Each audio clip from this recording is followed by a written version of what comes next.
छत्रपती शिवाजी महाराजांनी सुरतेवर हल्ला करून खजाना होता तो या ठिकाणीच महाराजांनी ठेवला होता. काय म्हटलं, कोकण काय जन्नत आहे, जन्नत. तो आहे तुंग. हा जो दिसतोय त्रिकोणी भाग हा तिकोना, आणि इकडे आपण बघू शकतोय हा आहे विसापूर. एक असा किल्ला ज्यावर छत्रपती शिवाजी महाराजांनी सुरतेवरून आणलेला खजिना ठेवण्याचा विश्वास दाखवला. असं काय पाहिलं असेल महाराजांनी या गडामध्ये? गोष्ट सुरू होते 1664 मध्ये. महाराजांनी सुरतेवर युद्धनीतीने हल्ला करून त्या काळी जवळपास 1 कोटी होन म्हणजे आताची जवळपास 5 लाख कोटी संपत्ती स्वराज्यात आणली. पण ही संपत्ती राजगडावर नेताना काही ठिकाणी काही दिवसांसाठी ठेवण्यात आली. त्यामधला एक गड आज आपण पाहणार आहोत, तो म्हणजे किल्ले लोहगड. तर नमस्कार मंडळी, स्वागत आहे तुमचं पुन्हा एकदा माझ्या यूट्यूबच्या नवीन व्हिडिओमध्ये. आणि आजचा आपण व्हिडिओ असणार आहे किल्ले लोहगडचा. आणि आपण आता येऊन पोचलो आहे किल्ले लोहगडच्या पायथ्याला. टाईम झाला आहे परफेक्ट 9 वाजलेत. आणि परफेक्ट 9 वाजताच हा किल्ल्याची जी प्रवेश आहे तो प्रवेश किल्ल्याचा सगळ्यांसाठी चालू केला जातो. सकाळी 9 ते संध्याकाळी 5.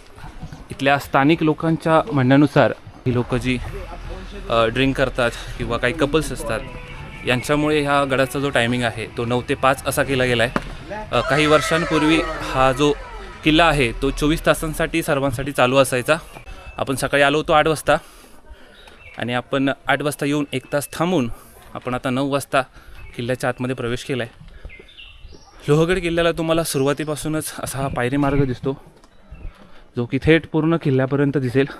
लोहगड किल्ल्यावर तुम्हाला प्रवेश फी जी आहे ती 25 रुपये आहे. पण इथे थोडीशी सिस्टीम जी आहे ती वेगळी लावली आहे. इथे एक स्कॅनर आहे जो तुम्हाला स्कॅन करावा लागतो आणि त्यावर तुमच्या डिटेल्स ज्या असतील त्या फिल कराव्या लागतात. सो इकडे थोडा नेटवर्कचा इश्यू आहे. तुम्ही जर जिओचं वगैरे सिम वापरत असाल तर तुम्हाला इथे नेटवर्क नाही भेटणार आहे. तर लोहगड किल्ल्याला एकूण 5 मुख्य दरवाजे आहेत.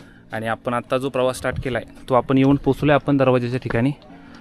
तर लोहगडला पोलादीगड म्हणून सुद्धा ओळखलं जातं. तर पोलादीगड असं का, तर हे नाव त्यांना त्याच्या भरभक्कम अशा बुरुज आणि भरभक्कम अशा दरवाजांमुळे पडलं आहे.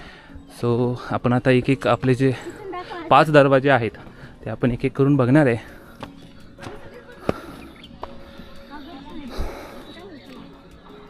वा, या किल्ल्याला पोलादी गड किंवा लोखंडाचा गड असं का म्हणलं जातं हे आपण हे सर्व बघून समजू शकतो आहे.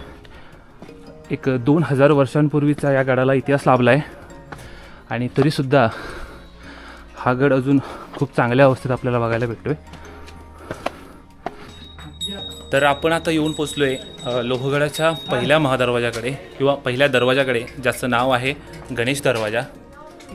नावाप्रमाणेच तुम्ही इथे बघू शकताय दरवाजाच्या दोन्ही बाजूला आपल्याला गणपती बाप्पाची एक मूर्ती दिसते. ओके, आणि हा प्रामुख्याने या दरवाजाचा जो प्रकार आहे हा कमानी दरवाजा आहे. आणि या दरवाजाच्या बाजूला आपण 2 असे भरभक्कम असे बुरुज बघू शकतो. आणि प्रत्येक बुरुजाच्या आणि आपल्याला तटबंदीच्या मध्ये आपल्याला जंग्या दिसत आहेत. सो खूप मजबूत असं बांधकाम आहे. सो आपल्याला इथे पहिली देवळी दिसते गणेश दरवाजाच्या बाजूला. आणि त्यानंतर आपण पुढे आल्यावर इथे काही तोफा ज्या संवर्धन करताना आपल्याला सापडल्या आहेत, या तोफा आपल्याला इथं त्यांनी ठेवलेल्या दिसत आहेत. आपण लोहगडावर ज्या आता 3 तोफा बघतोय या 3 तोफांचा प्रकार जो आहे तो बांगडी तोफ यामधला आहे. आणि आपल्याला जो दुसरा प्रकार आपण शिकलो आहे तो म्हणजे ओतीव तोफ. आणि या 2 तोफांमध्ये फरक काय असतो, तर जी बांगडी तोफ असते ती मुख्यतः त्याचे छोटे छोटे पार्ट्स हे गडावर आणले जातात आणि ते छोटे छोटे पार्ट्स जे असतात ते गडावर आणून एकत्र केले जातात आणि त्याची तोफ बनवली जाते. तर जी ओतीव तोफ असते ती मुख्यतः एकच मोल्ड असतो, म्हणजे जसं की पूर्ण सुरुवातीपासून ते शेवटपर्यंत जी तोफ असते ती गडावरच बनवली जाते. त्याला असे मोल्डिंग केलेले छोटे छोटे पार्ट्स नाही लावले जात. गडावरच जे काही धातू असतील, जे काही हत्यारं असतील त्यांना विरघळवून त्या धातूंचं जे आहे ही तोफ बनवली जाते. आपण या ठिकाणी ज्या 3 तोफा बघतोय या 3 तोफा ज्या आहेत त्या तोफांचे जे 2 प्रकार आपल्याला माहिती आहेत त्यापैकी बांगडी तोफ या तोफेचा जो प्रकार आहे, जर आपण इथे लक्षपूर्वक बघितलं तर आपल्याला 1, 2, 3 आणि 4 असे 4 वेगवेगळे जे पार्ट आहेत, हे 4 वेगवेगळे पार्ट किल्ल्यावर आणून त्यानंतर त्यांना एकत्र करून ही तोफ बनवली गेली आहे. सो याला बांगडी तोफ असं म्हणतात.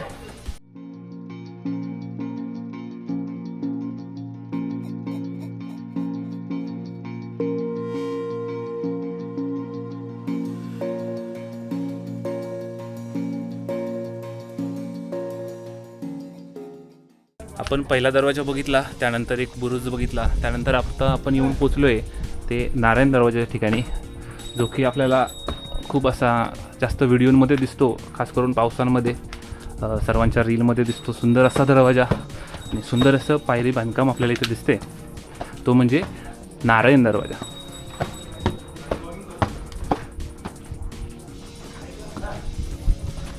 आपण आता 2 दरवाजे क्रॉस करून वर आलो आहे. पहिला गणेश दरवाजा आणि दुसरा नारायण दरवाजा. आणि या ठिकाणाहून आपल्याला आसपासच्या परिसरातले मुख्यतः 3 किल्ले आपल्याला इथून दिसू शकत आहेत. त्यातला पहिला आहे तो या ठिकाणी दिसतो आहे आपल्याला, तो विसापूर आहे.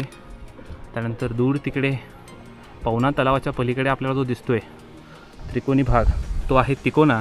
त्यानंतर आपण इकडे आल्यानंतर जो दिसतो आहे तो किल्ला आहे किल्ले तुंग. सो या परिसरात आपण इथं उभं राहून मुख्यतः हे 3 किल्ले तरी आपण क्लिअरली बघू शकतो आहे.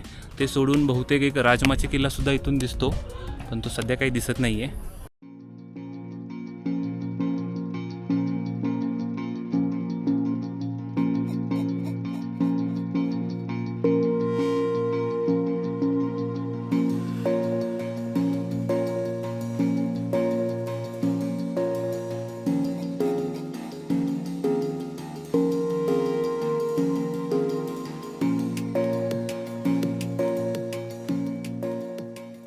आपण आता किल्ल्याच्या महादरवाजाकडे येऊन पोचलो आहे. आपण हा किल्ल्याचा महादरवाजा बघू शकतो आहे.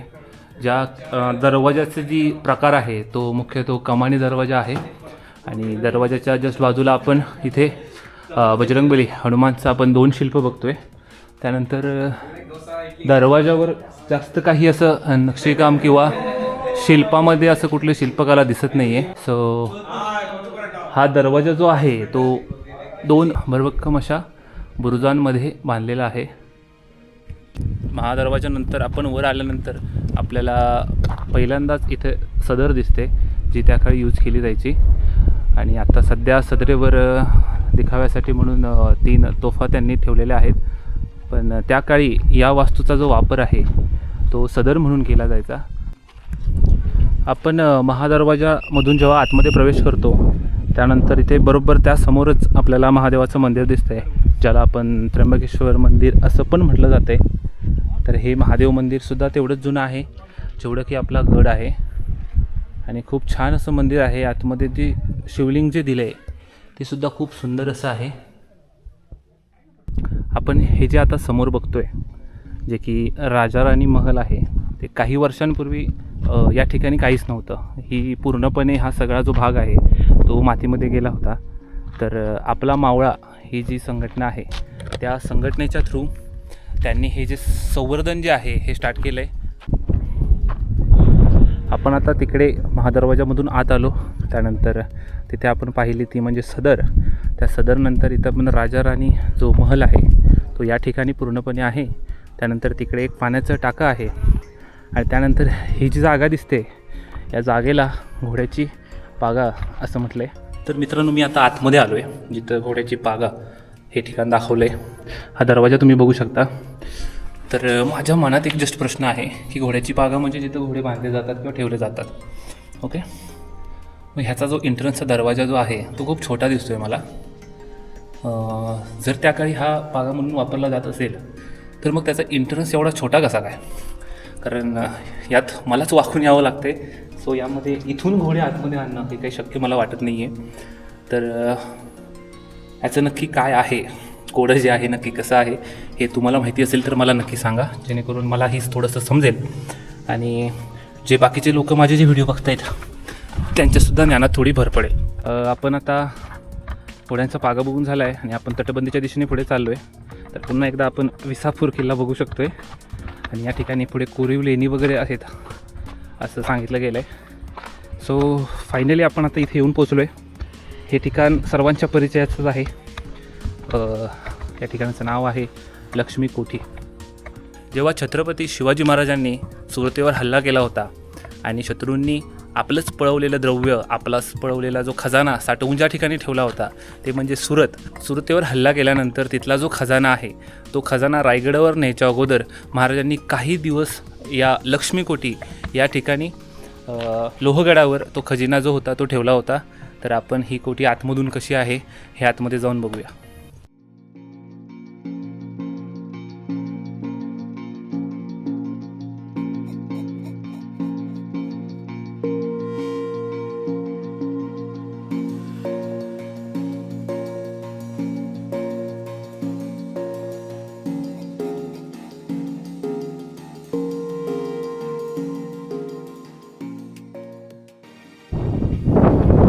लक्ष्मीकोठी आणि ती पाण्याची टाकी बघून झाल्यानंतर आपण आता पुढे पोहोचलो आहे. विंचूकडा आपण या ठिकाणावरून बघणार आहे.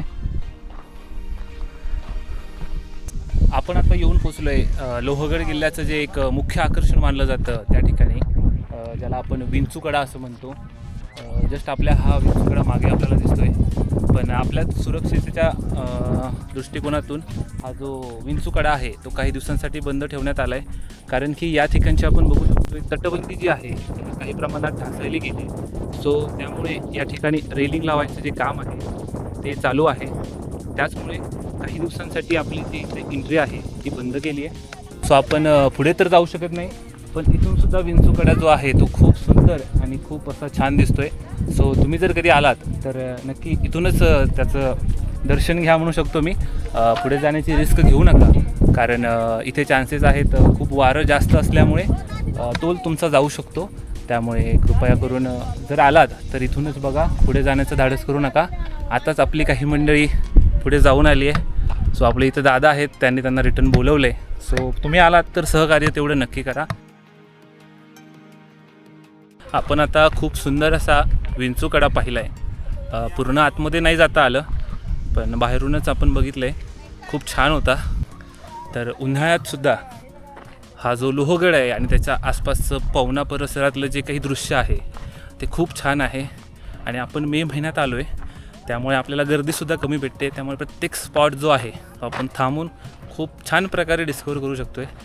आपण हे मागे बघू शकतो आहे, या गडावरील सर्वात मोठं पाण्याचं टाकं जे आहे ते आपल्याला इथे दिसतं आहे. या टाक्याचं जे नाव आहे ते 16 कोणी तलाव याला म्हणतात.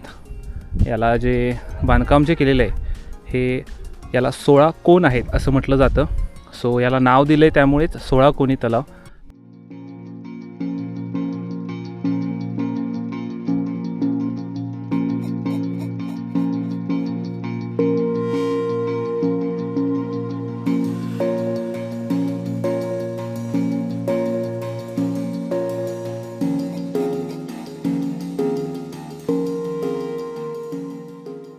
काय म्हटलं, कोकण काय आहे? जन्नत आहे जन्नत. खूप छान. आपल्याला 3 हे आपलेच भाऊ मित्र भेटलेत ज्यांनी आपल्या चॅनलला नाव विचारून सबस्क्राईब केलं आहे. तर त्यांच्यासाठी खूप खूप धन्यवाद. कोकण चो परब चो परब टाकलं की येते. स्टेबिलिटी जास्त आहे याची, त्यामुळे हे घेतात लोक. ब्लॉगिंगसाठी कसं चालताना वगैरे स्टेबल राहतो. आवाज वगैरे सगळं होतं. फ्रंट गेला की फ्रंट होतं. यूट्यूब चॅनलचं नाव काय? तर मी म्हटलं कोकणचं बरोबर. त्याच्यावरून एका कळलं की मी कोकणातलं असेल. तर योगायोगानं आमची ओळख झाली आहे. तर मनोज भाई आणि माझ्या व्ह्युअर्सला काय सांगशील, आज अचानक भेट झाली आहे तुझी? तर आमचाच मित्र हा, कोकणातला माणूस हा. लाईक करा, शेअर करा आणि फॉलो करा. आपला लोहगड जो आहे तो पूर्णपणे फिरून झाला आहे आणि आपण आता स्टार्ट केला आहे परतीचा प्रवास. सो व्हिडिओ तुम्हाला कसा वाटला नक्की सांगा. आवडल्यास लाईक करा. तुमच्या जर व्हिडिओबद्दल काही प्रतिक्रिया असतील तर त्या नक्की कमेंट्समध्ये सांगा. आणि जर तुम्ही प्लॅन करत असाल लोहगडला यायचा तर प्लॅन नक्की करा. तोपर्यंत जय महाराष्ट्र.